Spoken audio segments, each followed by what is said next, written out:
that separated children from their If I get arrested for DUI and I have a young child in the car, I'm going to be separated. When I was a police officer in New York and I arrested a father for domestic violence, I separated that father Mr. from his Homan, family. with all due respect, legal asylees are not charged with any crime. When you're into the country illegally, it's violation 8 United States Code 1325. Seeking asylum is legal. If you want to seek asylum and go through the port of entry, do it the legal way. The Attorney General of the United States has made that clear. Okay. Mr. Chair, the memo is submitted to the record. For help, Democrats say it's contrived, it's manufactured, it's fake, it's not real. Then when the crisis, the real crisis, gets actually worse, the Democrats blame the administration for the very crisis they helped create by the things they said and the fact it won't change the law. But somehow, it's your problem. Somehow, it's the president's problem. And we have Ms. Costello, who went down there, her team went down there and looked this all over as the Inspector General, said there's some concerns that she has, and the cause of the concerns they're trying to ascertain. Now, she also said agents are doing, I think your statement was, agents are doing their level best. Is that right, Ms. Costello? That's the experience of our inspector. In this powerful reaction, Alyson Reacts exposes the truth behind the so-called family separation crisis and how Democrats are twisting facts to cover for their failures. Former IC Director Thomas Homan destroys the left's narrative, proving that the real cause of this chaos is weak laws, open border policies, and political games. Watch as Alyson breaks down the lies and tells you what the mainstream media refuses to say. Or violated human rights agreements set by the United Nations in a family separation policy. Yes. International law is clear that family unity should be prioritized. So we, as members of the United Nations, signed on into an international human rights agreement saying very clearly that family separation is a violation of international human rights, and then we pursued a policy that violates human rights. You know, Mr. Chair, I was looking, how did we get to this point?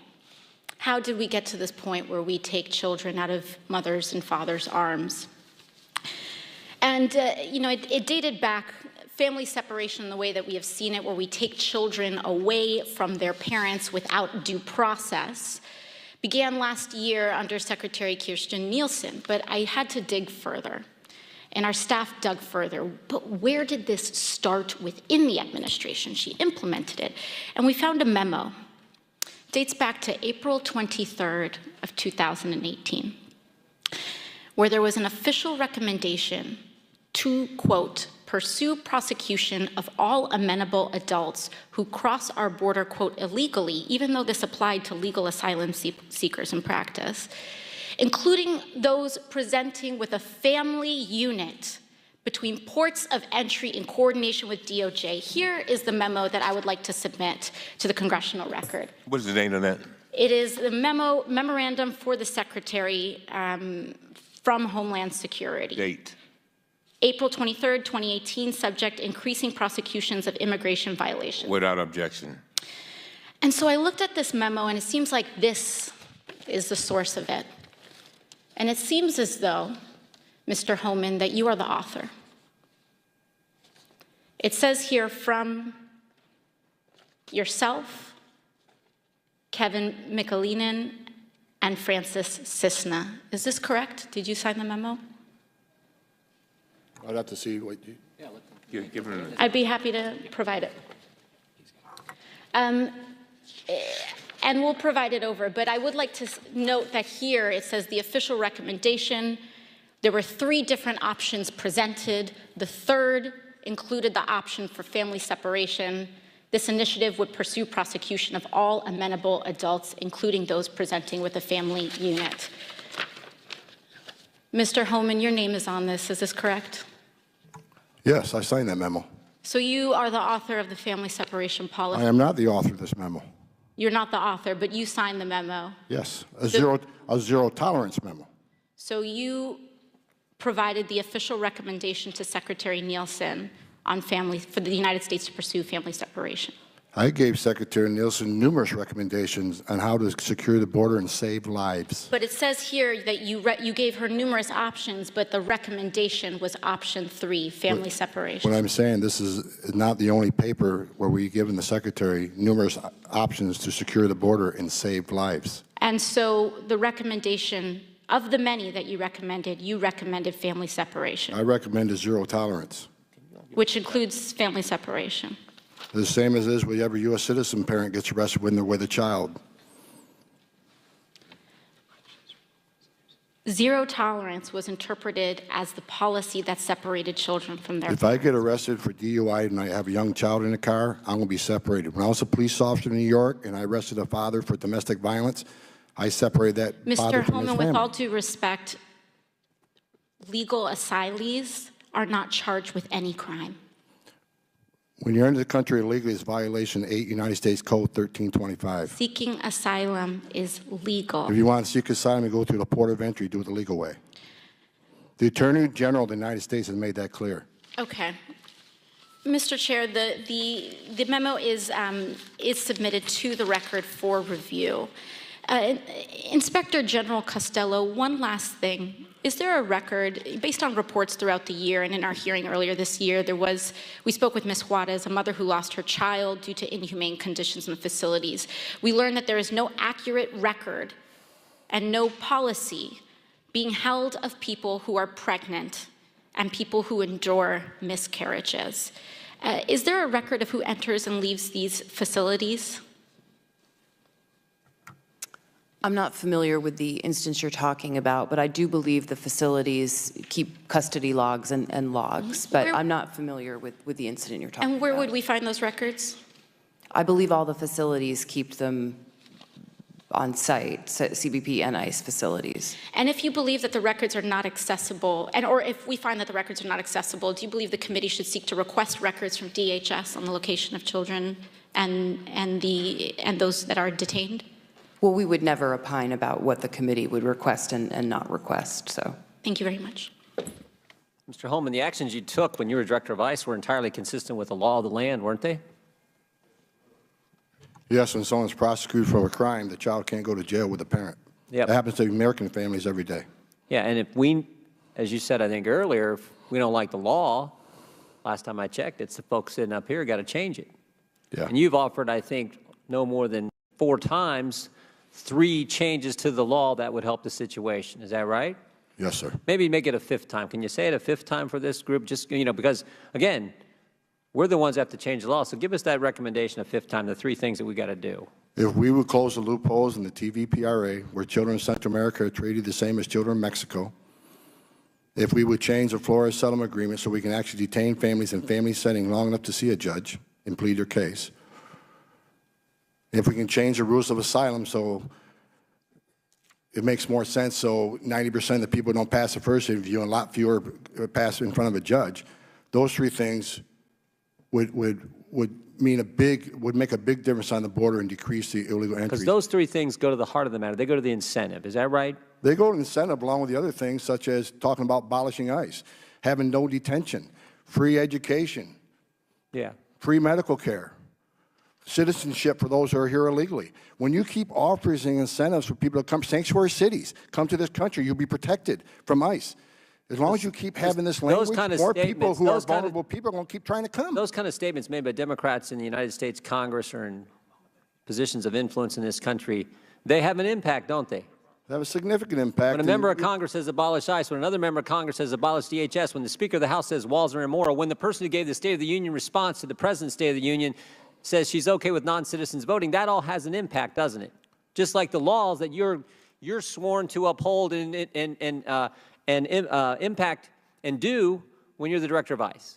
It has a significant impact, and if this would have been fixed years ago, we probably wouldn't have seen zero tolerance. We wouldn't see the conditions on the border today. But because the laws haven't been changed, because of the statements that have been made, there was a crisis. There is a crisis on the border. And that just didn't happen yesterday. Right? You think about this. There was a crisis. The administration asks for help.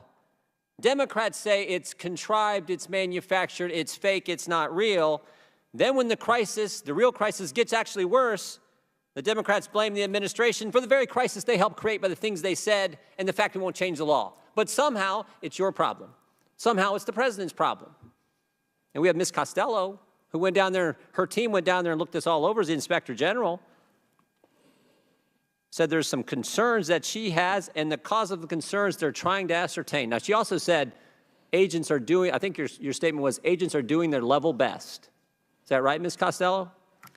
That's the experience of our inspectors. So the visits. Inspector General goes down there with your team, and you conclude the agents, the people that Mr. Homan used to represent, are doing their darn best they can do, but they're overwhelmed.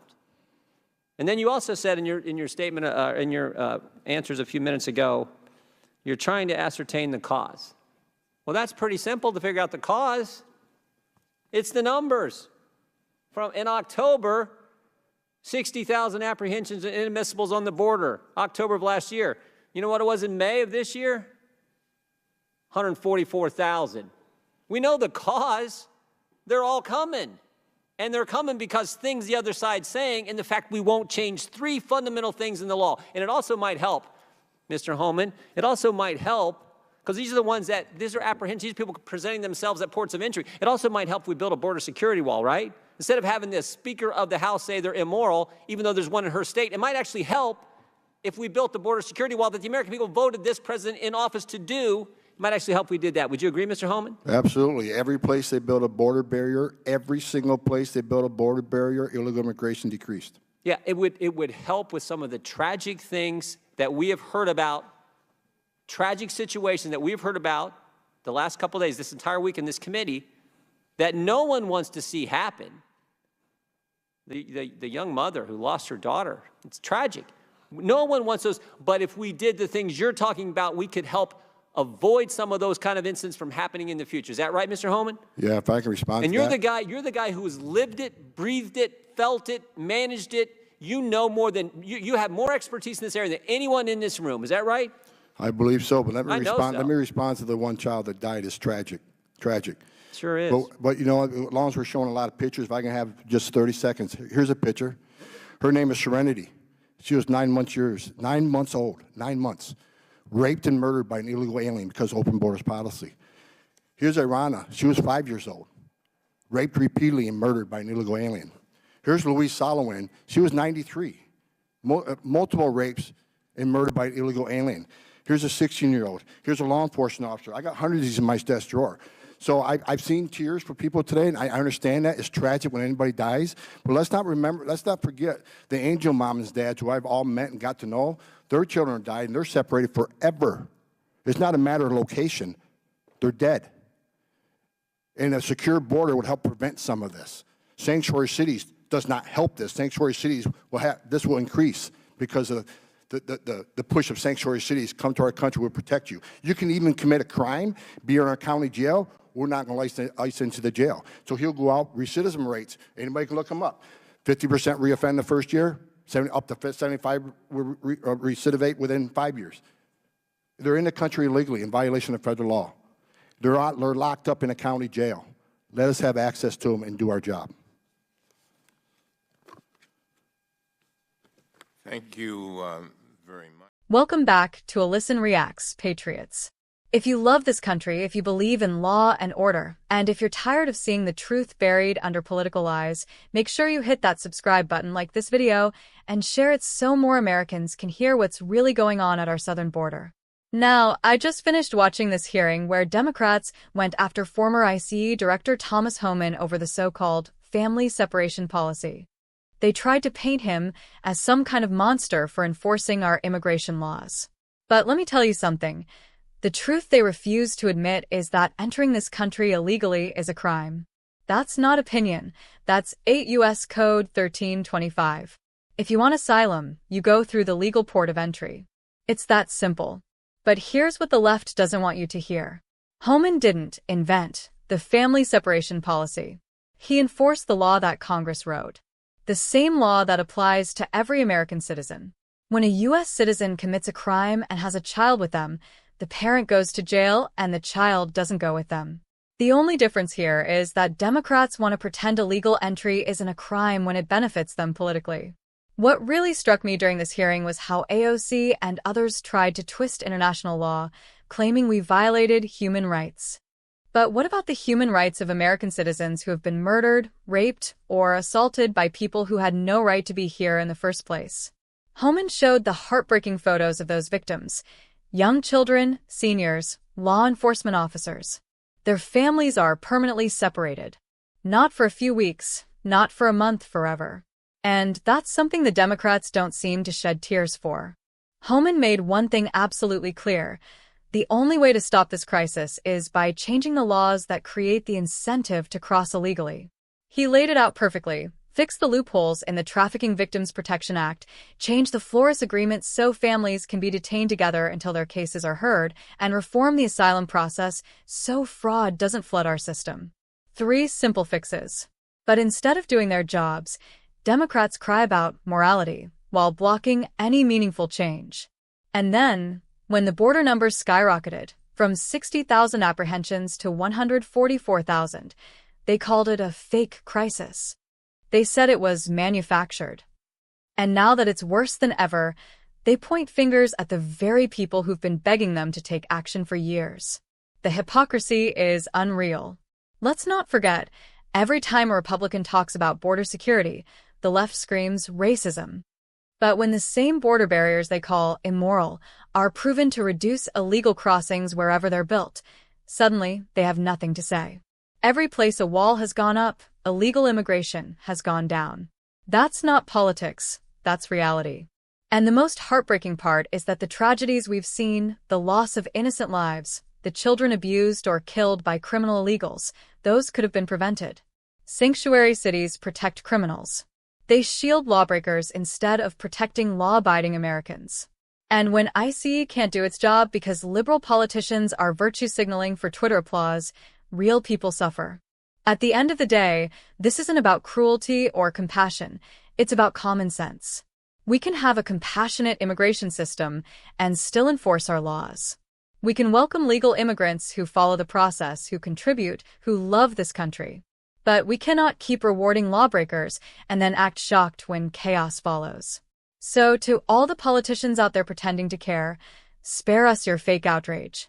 Start fixing the laws you wrote. Stop playing games with American lives.